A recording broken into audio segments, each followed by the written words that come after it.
Blows my mind. Reading comic books, collecting comic books, and the good thing about having videos for a long, long time on this channel, I'm a DC guy. It's well documented. So basically, there's not a lot been going on with new comics or comic news that's really had me excited in a while. And I want to say cautiously optimistic as of today. So I'm a bit reactionary. So I kind of got juiced to go ahead and just talk about some news that came out today. And it was James Gunn putting out the first the first chapter, if you will, the DC Slate, the Gods and Monsters era of upcoming DC projects. Five movies, five TV shows, and I was pretty cool about like some of the things I saw, and I'm a little different here because I'm not saying that I have the right take on things, but I'm saying that as a guy who's been reading the comics for 46 years and been a DC guy, I have a little bit more insight and I feel pretty knowledgeable to at least read into some things. And what I read into James Gunn's video that he put out on Twitter announcing a lot of this stuff that's coming out is I was picking up on some things he was downplaying on and just kind of skirting over that tells me that there's a real plan here and wondering where it's going. Also, some of the books and things that he's been putting out, some of the characters he's picked, knowing the creators, some of them that were actually named, I was really impressed. It feels like it might be an end of an awful era, at least. That's my cautiously optimistic. Comment crack. Look at your comment there, man. Your first comment didn't show up, but anyway, let's just jump in here, dive in there, get in there, talk about a few of these things. James Gunn put up a video on Twitter where he slowly came in. Everybody in the world has seen it. I've done YouTube enough to know that there's going to be reactionary videos. They have probably been coming out since noon today. I have stayed off of those, and it was very easy today because I'm just going to put out a little disclaimer, a full disclosure here. I had my first ever root canal due to biting into a hamburger and breaking a tooth ever. So my face is swelled. I'm in pain. I did not take my pain pills because I wanted to do this, and my mouth's not working correctly. So just bear with me. So anyway, James Gunn came on Twitter. He had a video up, and I really liked the presentation of what he's done. There has been a lot of anger and clout and people coming out, and they're already like against anything that James Gunn is going to do. Starting out with it wasn't his fault, but Henry Cavill was not Superman. People were upset about a lot of things, and I'm like, let's see what he does because number one, back when Michael Keaton was made Batman, I was 16 years old, being one of those guys like, what the hell are they doing? That's not Bruce Wayne Batman, and I was proven wrong. I remember, and there's a video up. I had the video back from when they announced Guardians of the Galaxy, and people were like, "This is the first Marvel movie with characters that aren't well known." And it wasn't so much that I who knew who James Gunn was in particular, despite having a movie or two of his in my collection at the time. But Guardians of the Galaxy blew everybody away. My whole point was it's got a raccoon with a machine gun. Come on, what else do you need? You know. So I feel pretty good about what is coming up, and I want to be pretty honest about it. So we'll talk about people who are in the chat. Hopefully, on the rewind, you can do this. It is January 31st, 2023, and I'm going to do these few comments and then get right to the news. John C is here. You got to be like John C. Subscribe, hit the bell to know when I do this because it's at random. Try to keep a little of a schedule. John C is the role model. Comic Crack, kidding, of course. I'm curious to see what he does. I am also. And again, hold up. Are you taking me? Are you taking me, comic nerds? Are you telling me comic nerds were upset about comic movies? Get out of town. There you go. Okay, so here's the screen we are going to be sharing here. Okay, so what we have here is Entertainment Weekly. I'm not using James Gunn's Twitter video. Number one, I don't want to get a copyright, copyright mark, strike on me in case that is a thing. So we're going to be using this Entertainment Weekly. And basically, 5 movies are be coming out. Now, he went into that there are projects that are in place and are still going to be coming out. He was talking about the Joker movie. He was talking about the Batman movies that are coming out. Also, we're going to have 2 Batman, and he's saying those are under Elseworlds. I really like that because that is what DC does. They have these Elseworld books going back to the late '80s and on up. And then also he said that he acknowledged that the fact that the DC movies and television shows were disjointed. And I'm like, okay, we're acknowledging this. And then he's pumped about some of the movies that are still coming out up that will be able to tie into what they're doing still. But everything is really going to start with 2025 with Superman Legacy that he is writing. Written by James Gunn, the film will hit theaters 2025, like I said, focus on Superman balancing his Kryptonian heritage with his human upbringing. What I really like about this is I read another article while I was in that waiting room today where he used the term truth, justice, and the American way. So I really like that we're getting back to what Superman is. At least that's what it feels like. And if you've been following any kind of Twitter or comic book news with James Gunn, he's been showing pictures of himself reading All Star Superman by Grant Morrison, which I think is very cool. Now, this one he was really excited about when he announced it, right? The Authority. Wildstorm characters will join the DCU as members of the Authority take matters into their own hands to do what they believe is right. This was very cool because now we're getting into Warren Ellis. Now, it's very important, you comic book guys out there, to pay attention to the creators that he's pulling from, because that's another thing that I was really impressed with, thinking we may be going into a more positive era, believe it or not. But anyway, the Authority, huge. That's huge news. So if you're into the speculation part of it, you guys need to be going out and getting your Stormwatch 37 from Volume 1. And then in Volume 2, you're going to be needing your Stormwatch number 4, which is the first appearance of Midnighter and Apollo. And then probably those first 12 issues of the Authority. I'll grab anything Wildstorm by Warren Ellis if you really want to do it. I love this because I have all this stuff already. Okay, but they're bringing in the Authority, which just right away kind of tells me that we're going to have a very complex universe that they're going to be putting together in this world, in this movie world that they're doing, where if these things are going to tie in, like he says, which is just fantastic. And now this one, the next one, we're going to be having 2 Batman. Okay, we've got the Patterson movies out. You can watch the first one on HBO. They're doing the second one, so it's on its own, right? And this actually ties in to the Authority to a certain extent, because if you read the Authority, they have something called the bleed that they refer to, that they travel in. And the bleed basically ties into the multiverse. So they're tying into the multiverse, right?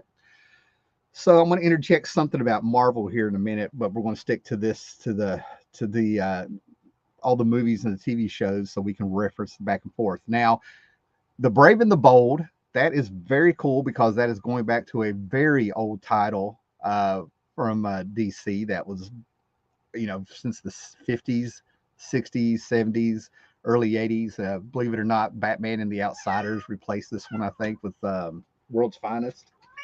I have a cat. It's trapped in here. No, no, no, no. Yeah.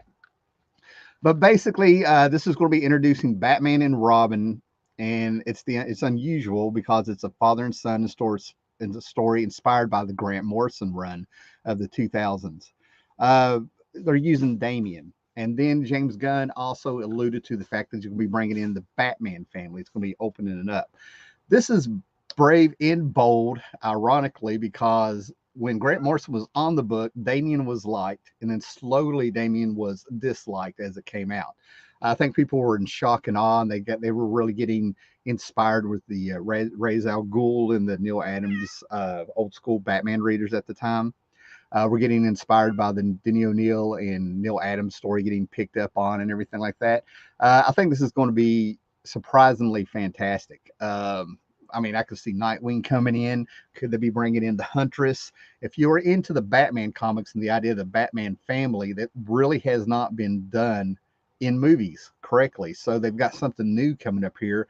And I can already tell that Superman will not be an origin story, nor will the Batman.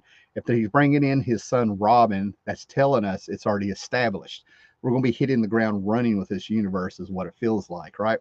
Now, this one, my gut feeling says this is going to be the mistake, but I could be totally wrong, right? And I'll tell you why. But he's bringing in Supergirl, Woman of Tomorrow, the science fiction adventure, which will be based on Tom King. In his amazing award winning recent comic stories, presents a Supergirls viewers are not used to seeing. I was there when people were bragging on Tom King, and I saw the Bleeding Cool news articles or whatever claiming this is going to be the next Alan Moore. Everything I read by the guy, I've have a few Batman. I recently tried to read all 12 issues of his Rorschach series. I didn't even touch Heroes in Crisis and stuff. Every time I read something about Tom King, I want to call the local authorities to go do a wellness check on him to see if he's okay. So I don't know if this is a misstep or what they're doing. I haven't read the story, but to balance that out, I come from that era of Batgirl and Supergirl. They really weren't that much. They really weren't that popular, okay, up until the mid 80s. Supergirl has her fans. There's a very niche corner of collectors that I've run across over the decades where they just collect Supergirl stuff, mainly the adventure comic stuff from the 70s and everything, right? So she's had her fans, but she really didn't have an impact on people who read comics through my viewpoint at that time until about 85, 86, when in Crisis on Infinite Earths #7, she took down the anti-monitor and sacrificed herself, which was just fantastic. Then people appreciated her. Same thing with Batgirl. Batgirl was just sort of there. I didn't really know anybody that really was a fan of her until Killing Joke, so there you go. But we'll comment on that. So Grant Morrison, Warren Ellis, Tom King, pulling from some great stuff here. Swamp Thing, the film will investigate the dark origins of the Swamp Thing, right? Hopefully this will tie into what James Gunn is doing also. And it's long overdue and it's done. And when it comes to Swamp Thing, Lynn Wein, Barry Wrightson, going back to the very beginning. And then you got to jump up in the Alan Moore, Rick Veitch stuff. A lot of people have fans of people who came after that, but the shadow of Alan Moore's run always fell on him. Lynn Wein looked at Alan Moore and said, "You do your thing with the character." So when you have a co-creator telling you to go for it, to me, that's the ultimate gift. And then Batman Part 2, I guess, will hit October 2025. That's the Patterson stuff. Now, they're also going to be tying in 5 HBO TV series here, right? And I'm excited about these. We're getting we're getting obscure characters that I know about as a DC guy. I mean, I still have the Creature Commando comics, the Weird War Tales, from a kid that my uncle, probably my uncle, he collected the war stuff, right? This is a J.M. DeMantis creation. Going way back. But anyway, it's going to be a 7-episode animated show in which Amanda Waller creates a black ops team of monstrous prisoners. Gunn wrote all the episodes of the first season. So, I mean, this thing is written and ready to go, and it's going to be animated. And if you saw the Guardians of the Galaxy Christmas special on Disney Plus, I hope they do what he did with the animated parts and make it feel very heavy metal, the movie. Okay, I hope that's what they do and they go for it. And also, this ties into the next TV show they're going to do, Amanda Waller. So get your Legends miniseries out, if you guys have those, because, it's going to be another key issue there, big kicker. But James Gunn has already had the Suicide Squad. He's already had the Peacemaker TV show that he's done for DC. And it looks like he's still kind of expanding on that little corner, which I think is fantastic, right? Now, the only thing that makes me nervous here about the Waller episode is that we have Crystal Henry. Is that his name? With Watchmen on there, right? Now, the HBO Watchmen show fell flat. It came apart at the end. It was sort of odd. It was like every other episode was pretty good, and then it just totally went to shit. In my opinion, and the thing has been laying there, didn't get picked up for a second season. Nobody really talks about it anymore. They barely talked about it when it was happening. They had this fantastic origin story for the Black Hood, which would have been fantastic for a new hero, but not the Black Hood if you read Watchmen. Uh, or it could even been added to a New Frontier. There's a character in there that would have been a perfect origin story for Darwin Cook's New Frontier. Like I said, you're talking to a comic book collector, guys, and they're in the chat, I'm sure. But this is balanced out with Jeremy Carver, who worked on Supernatural. Now, the HBO shows that have been canceled, Titans and Doom Patrol and stuff like that. Um, some of the Supernatural guys worked on Doom Patrol, and there's another show they worked on. I wish I could think of what it. The Boys. Some of the guys that work on the Boys and worked on the Doom Patrol, I think they had ties to the crew at the Supernatural, and I love that show. First 5 seasons are all I really think you need. But I watched it through 97% of its 15-year run, so that makes me feel really good. Supernatural, the TV show, actually pulled from comics also, guys, from Neil Gaiman's Sandman and Hellblazer, John Constantine. It's really worth digging into that. So this guy, if he worked on Supernatural, I'm going to assume he may be versed in that kind of Vertigo stuff of the 90s. We got people with comic book ties working on comic book projects. And guys, if you've been a long time watcher of this show, you need to prepare yourself. I want to contain myself because this character, for 3 years, when I first started YouTube, I had people begging me to make the video of why I hate Booster Gold. And Booster Gold has been injected in everything I love. They gave him ties to the Legion. They made Rip Hunter his dad. Time Master. I couldn't believe it. They even plugged him into Commandy a little bit. And I've been like, always cussing about this and stuff, right? But I'm going to go ahead and tell you with, the bar getting lowered a little bit by, I'm going to go ahead and say Marvel Phase 4, the bar getting lowered a little bit there, hopefully to build up. Maybe you had to break down a little bit to go back up. But they're giving Booster Gold a show. And that's all I'm going to say about that. Because I want to go straight into Lanterns here and not have an aneurysm that Booster Gold is still kicking. Oh my God. Anyway, but they have the Lantern show coming on, and I think this is going to be very interesting. This is where when James Gunn was on Twitter and he was speaking about this show, he sort of downplayed something, and that started making me realize that this is the first chapter of a 8 to 10 year plan that makes me think they're leading up to something. They're going to be building on this stuff, right? But the Lanterns is going to be this enormous TV event series, follows intergalactic cops John Stewart and Hal Jordan, exactly who it should be, with a little Guy Gardner on the side as they uncover a dark mystery. I really don't think if they did Guy Gardner right that a TV audience could really stand a lot of him at once. He's a small dose character, I think. But anyway, Gunn likened this to True Detective with 2 space cops. That's going to be very interesting. So hopefully we're going to be doing something like some Arthur C. Clarke sci-fi in this or something like that, right? And this also ties up with the fact that he's writing them as cops. That's what Grant Morrison did on his recent run on Green Lantern. He had 2 volumes in a miniseries come out like this, right? But when James Gunn was talking about Lanterns, he mentioned we'll have some other Lanterns peppered in there and stuff. He was really downplaying a lot of stuff. So I feel like the Lanterns are going to be very important. And I have an idea of what they may be building up to, since James Gunn is really coming off real passionate about a lot of stuff. There's selling things and there's spinning things. There's putting on an act. But James Gunn, when he was talking about the Authority, the excitement was real. This one, this could be good. I don't know. Paradise Lost, set in Themyscira, home of the Amazons and birthplace of Wonder Woman.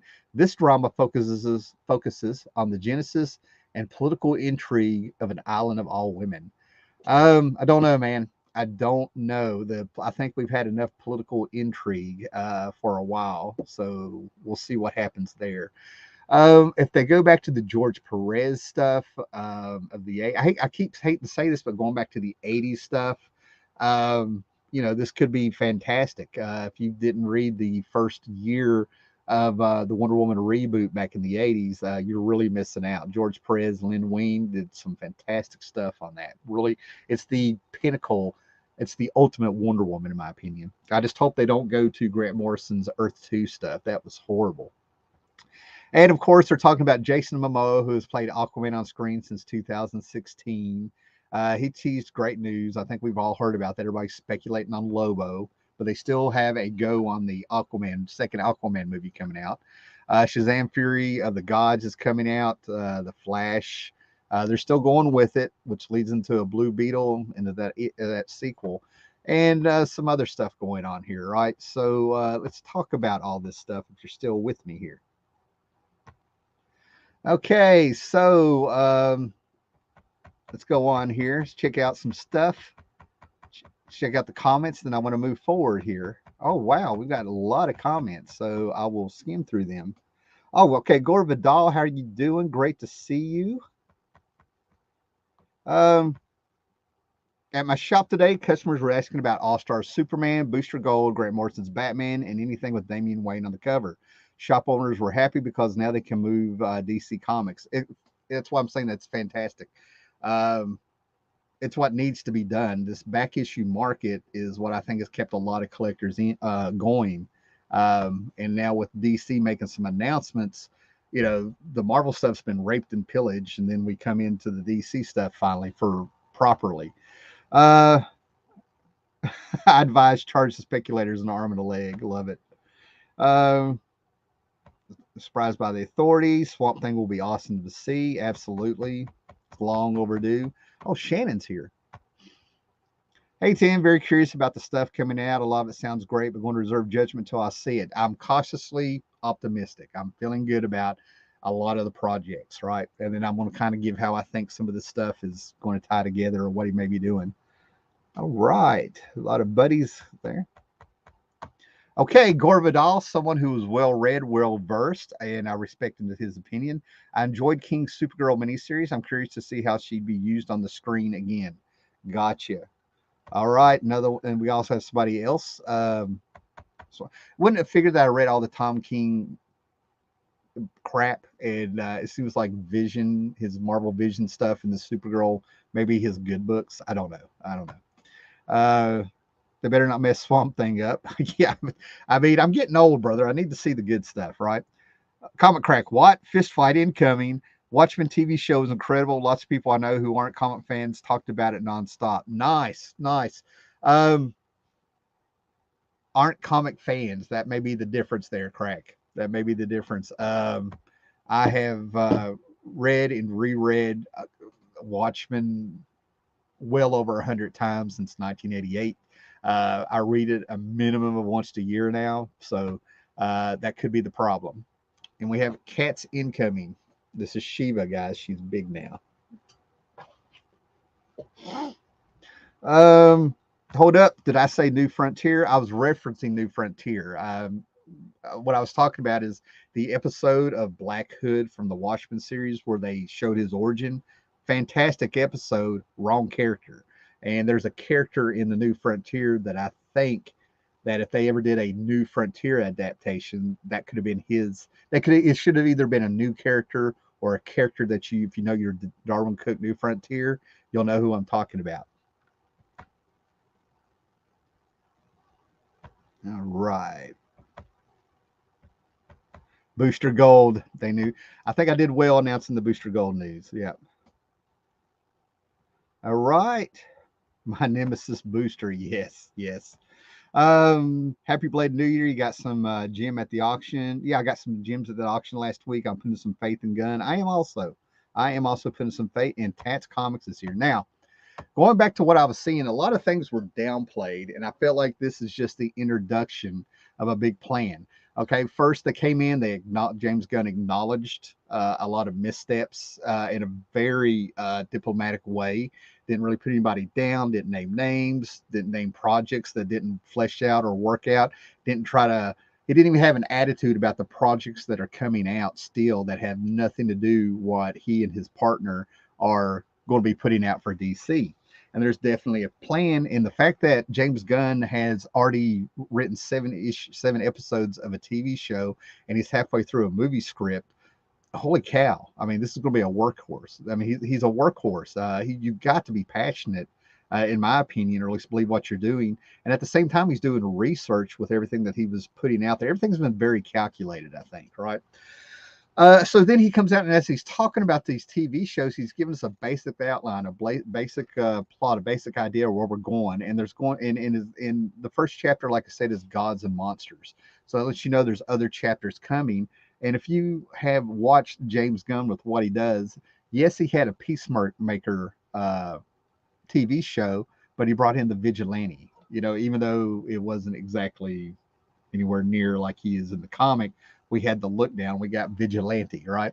If you look at the Guardians of the Galaxy, all three movies and stuff, he pulled in other characters here and there, little Howard the Duck cameo and stuff. So just because we're hearing about all these movies coming out doesn't mean we're not going to have other characters coming in. And I'm very excited about that because as a comic book collector, seeing these movies, I'm on a whole different level when I'm watching the movies. I got excited when I realized Happy Hogan was in the Captain America movie. Okay. I could not, there's been characters in the background or in small minor roles I could not believe I was seeing. You know what I'm saying? That was the joy of a lot of the Marvel movies for me back in the day and stuff. Characters I never thought I would see. Or, I mean, I saw the Howling Commandos, things like that. Okay. Batrick the Leaper, and they made him cool, right? So that's going to lead me on to what I'm thinking about here. He kind of downplayed the lanterns, like it's going to be like the True Detective. They're going to find the big, he said they find the big mystery that's going to lead to where all this is leading to, right? Now, or that if you're out in space and it's a TV show and it's a James Gunn, I think we're going to see a lot more characters also that's going to lead up and build up to the next how many chapters they have. Well, I would imagine maybe this is like in 3 phases, is what I feel like with the timeline that they're having, right? But the other thing is what I want to acknowledge is that I already know some of the feedback, what it's going to be, because I've already heard it, is that they're doing what Marvel's done. They're redoing what Marvel has done, right? Well, with comic books, you got to be careful with that, right? Because Marvel Comics brought in continuity into the comics. Okay, you follow me? That's what they showed in the movies. They brought that continuity that crossed over in other comics into the movies, right? But when it comes to the big crossover events like they did with Infinity War, Endgame, and things like that, that's all DC, man. Okay, the first huge crossover to ever come out and be successful was Crisis on Infinite Earths. So it's your give and take, right? Well, Secret Wars came out first, right? I've had these conversations before. I've got the books and the interviews and the print and all these things showing that they started planning Crisis on Infinite Earths in 1980 and started building up to it. Marvel Wolfman was already working towards it and slowly bringing other people around to it. They all knew it was coming, right? So that's either or, right? So basically, I'm thinking they're going to be building up, and the fact that they're saying that these other movies are Elseworlds movies, and that these movies are going to lead each other, and everybody's connected. And then they have the authority with the bleed. He's already referencing other universes and stuff, and I'm just wondering if they're going to build up to a Crisis on Infinite Earths. Now, if they're not building up to Crisis on Infinite Earths, then it's up in the air because they have a ton of crossover events over the years that we could pick from. Millennium, Invasion, War of the Gods, and I can go Infinite Crisis, Identity Crisis, Final Crisis. There's all kinds of things to pull from. But even then, when you get into the DC comics, there's other little crossover events and things that they did that never made it into its own series to pull in other books. Panic in the Sky was Superman in the 90s. They crossed over in the Superman books and they brought in tons of characters and heroes and things like that. And that's the magic of the Justice League, JSA. They had crisis after crisis after crisis when they would cross them over once a year in the JLA books and stuff, right? So there's all kinds of places they can go. There's all sorts of characters they can pull. And, all these people working on the books. Now, the other thing that I'm really thinking that's bringing me a little bit more optimism is like, let's look at the creators and let's talk about what's happened to them over the years, right? We're going to be bringing up cancel culture and things like that, but don't worry, this isn't a rant or anything, right? Okay, so Warren Ellis got canceled. Okay, if you didn't know, he got canceled.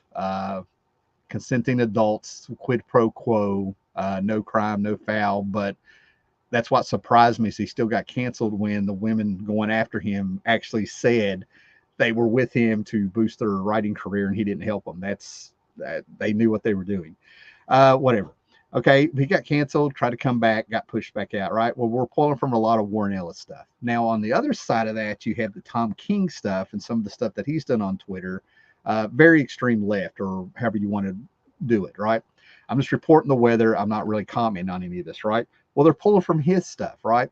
And then we're pulling from Grant Morrison stuff. We're pulling from all these other places, right? It seems like whatever the political views are in the real world, they could give a shit. They're pulling from story. They're pushing story, and that's what we need in these DC movies. We need tone, continuity, a plan, and variety, and everybody on the same page to tell a great story, a great big huge story, and that's what's going to make them work. Hopefully they don't ape Marvel too much with what Marvel has accomplished. They really need to find their own identity. But you're talking about James Gunn, and if you go and watch the Marvel movies, I love the freaking tone of all the Captain America movies. Okay, the tone was there, right? Iron Man was a little bit more lighthearted because it's Tony Stark quipping at people and stuff, right? But after the Guardians of the Galaxy movies came out, they slowly took that humor and that tone of the Guardians of the Galaxy movies and they spread them out to all the movies. And that's something that bothers me. Hopefully I'm thinking that criticism maybe been a way of like, that's not how I would have done it. So from the get-go, I don't think that's going to happen and be a little bit of a shock to people because you have the same people with a 10-year plan who hopefully will be there from beginning to end. If anything, they get to learn from Marvel's mistakes, if that makes any sense. Okay, if you're really into this stuff, right? I would love to see Kingdom Come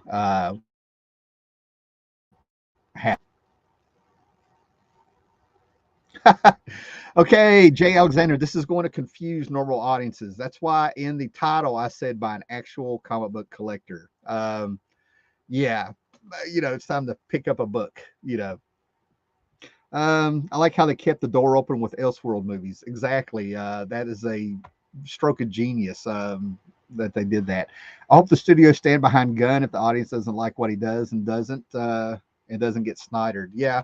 Well, we're going into the unknown here, man. We are going into the unknown, and we're walking into the unknown with a lot of people already bashing it.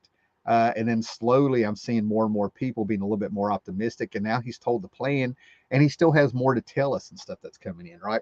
But I like how, like I said, how it's all about story. He doesn't really seem to care about what these people do or if they disagree with them or anything. It sounds like egos are put to the side, and they're going to have some fun with this and make some money at the end of the day. So hopefully, if this formula works, this just means in the future, if this shows that this works and they make money and audiences slowly come around and respond to everything that they do, maybe we can get back to real franchises doing incredible things again. That would be fantastic. Maybe people start making new things instead of rehashing old things and stuff, right? So I see them going nowhere, but honestly, they have nowhere to go but up. And you would just have to be a real idiot to try to get in the way of this is the only way I know how to put it and stuff. It's finally building a little bit of momentum that's been coming. And they started out small and went big. So, like I said, they're definitely building up to something. Now there's a little bit of fun if having those books in your collection that you've been sitting around with forever, like I have and stuff, that they might be pulling from and be seeing things you never thought you'd see on a screen. Now, the other thing that I hope they don't do, and I really think this is going to touch on a spec market a little bit stuff, but I want you guys to remember the Defenders book. I don't know what it was, 17 or 18, that everybody went nuts for last year because they heard the Wrecking Crew was coming to She-Hulk. It's going to be in a Disney show, right? So everybody went nuts. A lot of people spent a lot of money on it. And then when the show came out, those villains were the butt of a joke and a lot of buyer's remorse. That's why I think a lot of the Disney shows are getting bashed, at least a fraction of it, because they cost people a lot of money. Okay, just to set up have certain characters be the punchline of a joke. I hope DC has learned from that not to do that. Also, I hope anything they bring out there, Booster Gold will be your comic relief. If you're going to have comedy stuff and butts of jokes and stuff, that's where you would stick it, right? If you're going to have a Batman family show, bring in the Batman family and have the movies about the Batman family, write Batman stories and keep, at least keep the heart of what those villains were. Batman has the greatest rogues gallery ever out there, right? And that's one of the things he was famous for. Heroes are defined by the villains they fight. That's what they need to remember, right? DC has a lot of villains that you can just sort of look at and be like, oh wow, that's kind of silly. But then they turn around and they have real killers. Okay, they have people to be feared, and you realize that they're nuts. Okay, things like that. Here we go. Jay Alexander, I completely agree. Swamp Thing being a horror movie sounds perfect. It needs to have the horror aspect. That's what Moore brought back into the book. Literally, in an interview, he said that's what he was doing. He brought the horror back in. Swamp Thing needs to scare the hell out of people. I think that's what happened with the John Constantine TV show. They tried to make it supernatural, not horror. What we got here? Would the Floronic Man be Swampy's villain in the movie? Well, they pull from the books. The Floronic Man should be a part of it. They get into the green and everything. We've read the books. We know what's in Swamp Thing that needs to be on that screen if it's going to be Swamp Thing. Many things have been they've been there for years. I mean, there's a lot of stuff from the 70s and 80s with DC that's cast a shadow over anybody that's tried to work on these things since then, right? And that's fine. That's in the zeitgeist out there, and even people, the Muggles who don't read comics, they know the basic concepts. They know Bruce Wayne, parents died, shot in an alley. They know Superman, reporter, Lois Lane, Jimmy Olsen, things like that. Bumbling. There's people that still think that Superman and Clark Kent have been written in a way where Clark Kent is still the bumbling idiot. Things like that.